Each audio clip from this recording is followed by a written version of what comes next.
Olá, bem-vindos aqui ao canal. Acabei de soltar um vídeo sem spoiler, o filme está fresquinho na minha mente e agora eu venho livre, leve e solto pra falar sobre um vídeo com spoiler, porque sem spoiler foi difícil pensar e falar sem soltar nada. O filme é completamente 100% de spoiler. Como não falar spoiler num filme desse? Então vamos lá, vamos falar um pouquinho sobre Vingadores Ultimato. Eu tô até um pouco rouco com spoilers.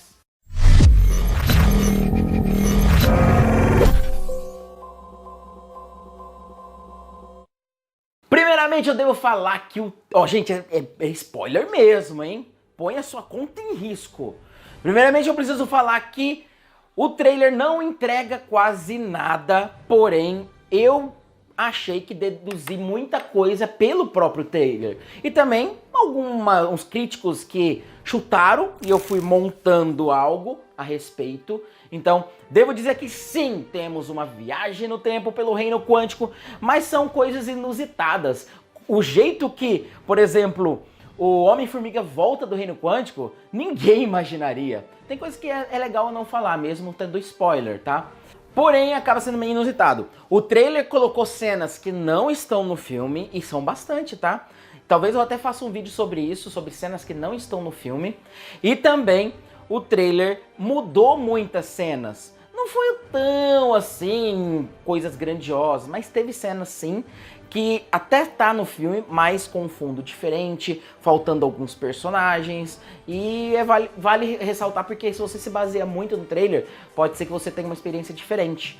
Sobre os atos do filme, 3 atos. O primeiro, pós-estalo de Thanos, todo mundo vendo como tá levando a vida, até mesmo a conclusão.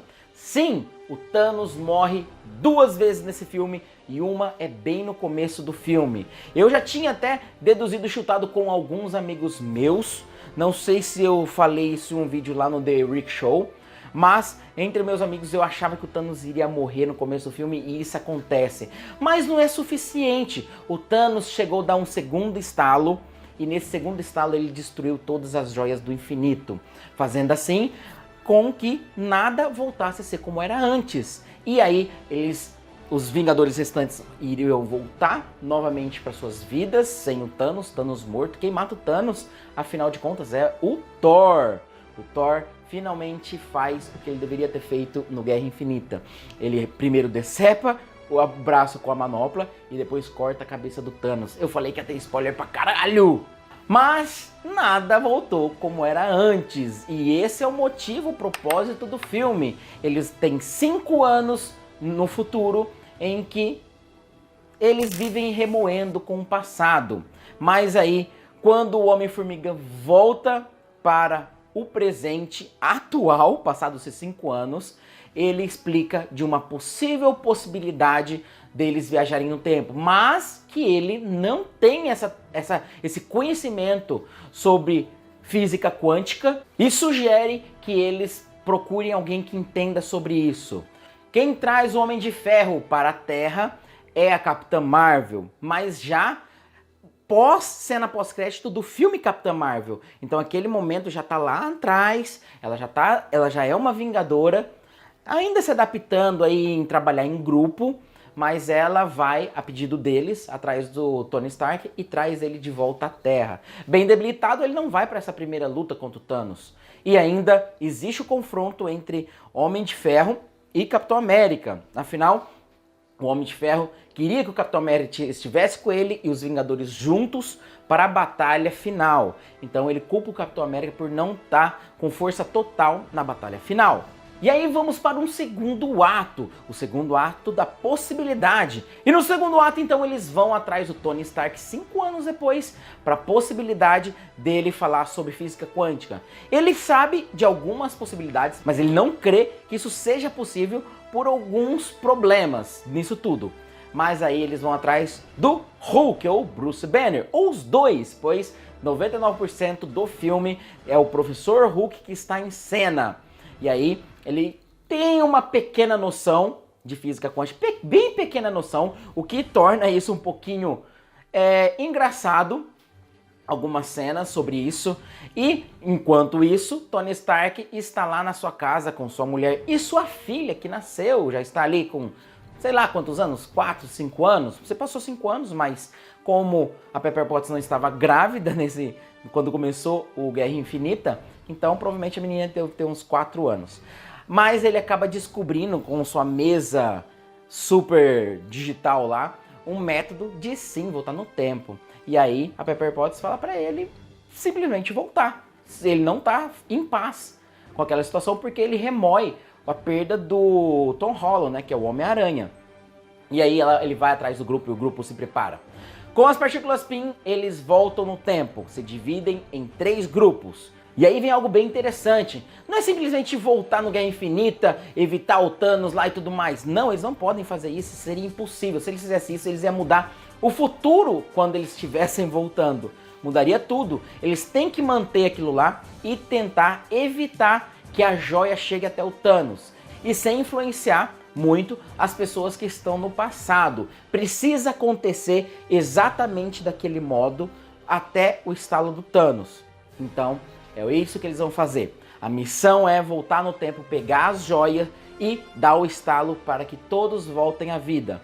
Separam-se em grupos e eles vão atrás das joias. Algumas coisas dão certo no começo, algumas dão errado, e aí vem a primeira morte do filme. A joia da alma tem o mesmo método para tê-la. E qual que é? O sacrifício. Quem vai nessa missão é o Barton e a Viúva Negra. Os dois se amam como amigos, melhores amigos, e tem que ter um sacrifício. Aí vem algo surpreendente, você não sabe quem que vai se sacrificar, porque eles lutam entre eles, enquanto um tenta se jogar, o outro tira essa chance e fica num vai, até que a Viúva Negra se sacrifica. Ela se sacrifica porque ela não tem ninguém, ela não tem família, não tem ninguém, ela é única. E o Clint Barton tem a sua família, é o motivo dele, é o arco dele para ele estar lá. Então, o Barton consegue pegar a joia da alma e voltar pro passado. E tem um problema grave, que é a Nebulosa. A Nebulosa, quando ela volta no passado lá para pegar aquela joia do poder que o Peter Quill pega no primeiro Guardiões da Galáxia, a outra Nebulosa da época dá um conflito de software. E aí o Thanos descobre nesse momento que os Vingadores estão atrás das joias do infinito. Inclusive, ele consegue ver tudo que está na memória da Nebulosa pela outra Nebulosa. É como se ela emitisse a visão pelo um raio que mostrasse uma telinha do seu olho e mostrasse tudinho o passado, desde o estalo do Thanos até atualmente. Então ele já se prepara a partir daí para fazer seu plano de pegar as joias ou enfrentar os Vingadores primeiro. E é nesse ponto que eles conseguem trocar a Nebulosa. E a Nebulosa ruim voltar no tempo e a Nebulosa boa ficar com a Gamora, que ainda não conheceu nem o Peter Quill lá no passado. Todos voltam e o Tony Stark finalmente mostra a manopla que ele criou, a manopla do infinito. E quem vai colocar? O Hulk, porque ele tem a força gama nele e essa força gama faz ele o mais forte deles para suportar tudo isso. E aí ele coloca e quase perde o braço, mas ele dá o estalo. Só que nesse momento que ele dá o estalo, eles não percebem que a Nebulosa está lá já abrindo o portal para que o Thanos venha até o presente. E já chega com a nave soltando mísseis, explodindo tudo, onde tem até umas cenas no próprio trailer. E aí começa sim a batalha final. O Thanos já sabe que eles vão vir atrás do Thanos. Ele chegou a ver que existe uma batalha, então ele já fica aguardando com a sua espada. E chega os três, né? O Tony Stark, Capitão América, e aí vem o Thor. E aí vem as cenas épicas, mais que as últimas, que é o momento da batalha dos três. E o Thor, que tá gordão nesse filme, porque ele se acabou na bebida, engordou, só joga videogame, se culpa pela morte de metade dos planetas. Eles vão na batalha. Em um momento que o Thanos, que luta pra caramba mesmo, sem nenhuma joia, o Thanos está lá quase matando o Thor, enfiando o próprio Stormbreaker no peito do Thor. O Capitão América pega o Mjolnir e começa a batalha com o Mjolnir no Thanos. Como eu não falei sobre o Mjolnir, porque é muita coisa, né, gente? É difícil lembrar de tudo. O Mjolnir, o Thor, quando volta no passado, ele pega o Mjolnir do passado e traz pro presente.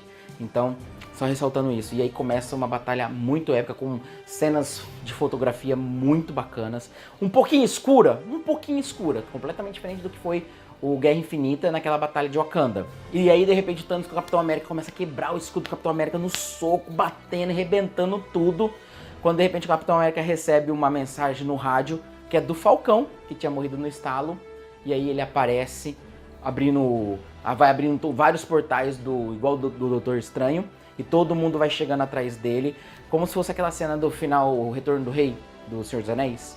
Cara, nessa hora aí o cinema pirava, porque começou a aparecer todos os mortos, que estavam mortos, começa a aparecer. E aí vem a frase do nosso saudoso Steve Rogers, Avante Vingadores, é onde começa, olha, arrepia só de fazer aqui. Uma batalha sem precedentes, algo surreal. Achei um pouquinho rápido algumas cenas, um pouquinho rápido, achei. Talvez tava um pouco escuro, então algumas cenas eu achei que foi muito assim, não dava pra ver algumas cenas, mas muitas cenas. Ele jogava até em câmera lenta com efeito de aceleração, que dava pra ver perfeitamente. Então isso não vai perder tanta a tua magia, que é igual o Transformers fazia, né? Transformers acelerava demais, você via de menos. Porém, você vai perceber que até agora eu não falei quase nada da Capitã Marvel. Então é um dos defeitos que eu achei no filme. Eu entendo que se ela tivesse 100% no filme, talvez iria desbalancear. Mas a gente se preparou para ver muito dela junto com os Vingadores. Mas não, praticamente no filme inteiro ela fala que ela vai procurar algumas coisas fora da Terra e fica vagando no espaço. Mas ela aparece bem no finalzinho, trava uma batalha com o Thanos, mostra que ela é forte pra caramba, mas o Thanos consegue pegar uma das joias do poder e dá um soco nela que ela voa longe, e aí começa de novo uma batalha. Senti falta de alguns personagens, eu até entendo que o Guerra Infinita trouxe vários personagens aí, várias batalhas, e focou em alguns, e aqueles que não tiveram foco, estiveram nesse filme com muito mais foco. Então o Capitão América é um exemplo dele. A Viúva Negra teve muito, o Clint Barton teve muito também. Até o Rhodes teve um pouquinho mais, a Nebulosa. Então teve vários que tiveram muito destaque nessa segunda parte. E alguns tiveram muito destaque na primeira, não apareceram quase nada. Por exemplo, o Groot. O Groot, você não vê nem soltar um poder. Eu não lembro agora. Se soltou, você deixa aqui no comentário. Mas eu não lembro dele ter soltado um poder sequer. Ali, só apareceu andando um momentinho ali. A Valkyrie apareceu um pouquinho também. A Shuri, que estava morta realmente, aparece no final, mas não faz quase nada. Tem o momento Girl Power, junta todas as mulheres que estão vivas, né, no momento, que no caso a Viúva Negra já não tá na cena final, e elas vão fazendo um limpa. A Feiticeira Escarlate aparece braba, enfrenta o Thanos pau a pau também, até bem demais. Não temos o Visão no filme, tudo aquelas teorias do Visão, aquele negocinho que a Shuri fez rapidinho lá, escondeu, não serviu pra nada. É como se não tivesse dado tempo mesmo dela fazer o que ela queria fazer. Então, o Visão nem aparece, mal é mais citado. E a gente vai pra cena final do filme, para eu não ficar 2 horas aqui falando do filme. E a cena final é que teve um momento da batalha em que o Tony Stark pergunta pro Doutor Estranho se de aqueles 14 milhões de tentativas, se aquele momento era aquela única oportunidade que o Doutor Estranho falou que eles tinham. O Doutor Estranho falou que não podia falar porque poderia mudar esse 1. Mas chega no momento final, no ápice do filme, em que o Doutor Estranho só ergue o dedo e mostra o número 1 pro Tony Stark. E ele entende, e aí ele vai no embate com o Thanos. E o Thanos, quando chega a dar o estralo, que ele consegue colocar a manopla, quando ele chega a dar o estalo, não faz nada, porque o Tony Stark fez uma outra manopla, uma terceira manopla. E nessa terceira manopla, ele tá com todas as joias. E aí ele dá o estalo junto com a frase, eu sou o Homem de Ferro. E aí dá aquele branco e ele dizima todo o exército de Thanos, tudo, e inclusive o Thanos. Nessa hora o Thanos vira pó. Só que é um sacrifício fazer isso. O ser humano não consegue usar as joias desse jeito. Então, Tony Stark acaba morrendo. Acabou sendo muito emocionante, emotivo. Aí tem o funeral. E aí o Capitão América pega a missão de devolver todas as joias no seu devido tempo para que não mude o fluxo temporal, porque mudou, de uma certa forma mudou, mas volta tudo ao normal devolvendo as joias. E aí é isso que acontece. Só que o nosso Capitão América ele não volta, ele fica no passado para ter a última dança com a Carter, agente Carter, e aí ele aparece sim, volta na sua linha temporal, mas no tempo correto, velhinho com seus 80 anos. Então é algo bem bacana. E temos o final, o fim, acaba ali, não tem mais muito o que desenvolver, não tem mais um salto temporal. E aquela atriz do 13 Reasons Why que iria aparecer, estava contratada, aparece até nos créditos de alguns sites americanos, ela não aparece no filme, então a gente não entendeu se ela cortou a cena dela, se ela gravou, se cortou, o que aconteceu com ela, por que ela não apareceu, ou se foi uma jogada de marketing da Marvel para falar que, sei lá, só para enganar a gente.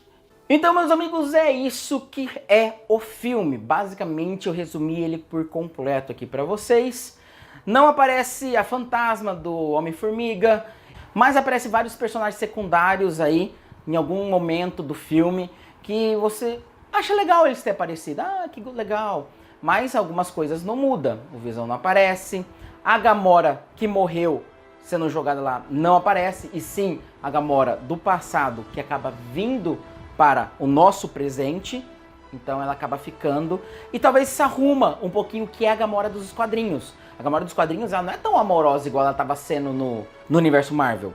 Ela é meio cascuda, ela é meio braba, ela não se deixa levar não. Então ela acaba sumindo lá no... O Peter Quill tá procurando por ela. Mas eu acho que ela se junta futuramente com Guardiões. A gente só vai descobrir no Guardiões 3. E é isso aí, cara. Esse aqui foi que eu vi. Já opinei algumas coisas que eu gostei, algumas coisas que eu não gostei. Poucas coisas que eu não gostei, teve mais coisas que eu gostei.